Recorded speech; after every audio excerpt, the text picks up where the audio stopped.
বুলাগঞ্জ রোডের গাড়িগুলা CNG truck কিংবা coaster লেগুনা এগুলা খুব গতিতে চলে। এই গতির কারণে মানুষটা রাস্তা পার হইবার সময় গাড়ি এসে দূরে ধাক্কা মারার ফলে ঘটনাস্থলেও তাই লোক লেগে মারা গেছে। প্রচুর রক্তক্ষরণ হয়েছে মাথার মধ্যে দিয়ে। মানুষটা অত্যন্ত সহজ সরল খুব নিরিবিলি একজন মানুষ, রাস্তা পার হইবার সময় তাই মারা গেছেন। আসলে এই যে রোডে যে গাড়িগুলা যে গতিতে চলে 100-100 উপরে তার গতি থাকে, যে কোনো গাড়ি ট্রাক হোক সিএনজি হোক কোস্টার হোক, এই রাস্তার মাঝে এর আগেও আরো অহরহ ঘটনা ঘটছে। এরপরে ওই রাস্তার মধ্যে একটা স্পিকার দেওয়া হয় না।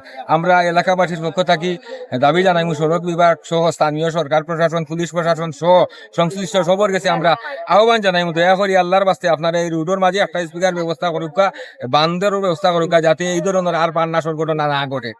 আগর গাড়িটা মনোরকা সিলেট থেকে আর ওইটা সারুটুকুর থেকে যান আইয়া মনোরকা ও স্ট্যান্ড থাকি মনোরকা গাড়ি বাড়িছে হারিকো দিকে ডাইরেক্ট মানুষ মারিলিস, বুঝছেন, এবারে মানুষ মারিলিস।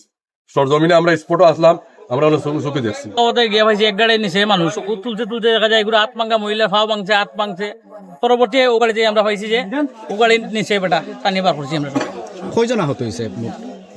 হিনো দুইজন আর ও গাড়িতে একজন আঘাত মারা গেছে।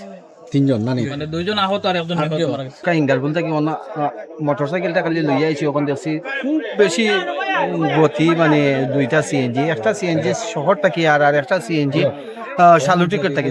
এই যে জায়গা এই পয়েন্ট হইল গিয়ে একটা ত্রিমুখী পয়েন্ট, এটা রাতারগুল বুলাগঞ্জ যাওয়ার রাস্তা।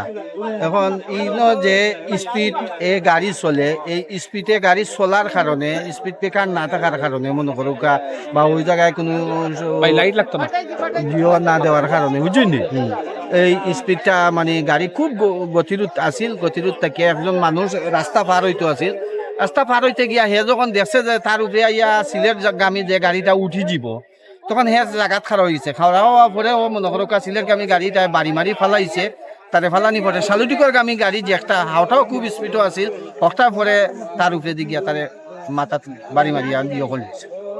ও জায়গাতো মানুষটা মারা গেছে। ববাইর বাড়ির রফিক ভাই, সেটা খুব সাদা সিধা মানুষ আছিল।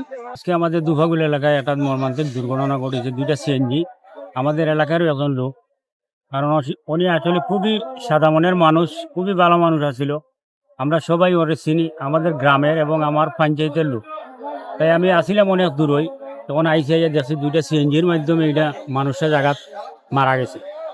তাই সবার কাছে দোয়া করাম, চাইরাম যে আল্লাহ পাক যেন ওনাকে বেশ নসিব করে এবং সুখ সন্তপ্ত পরিবারের প্রতি সমবেদনা জানাইলাম।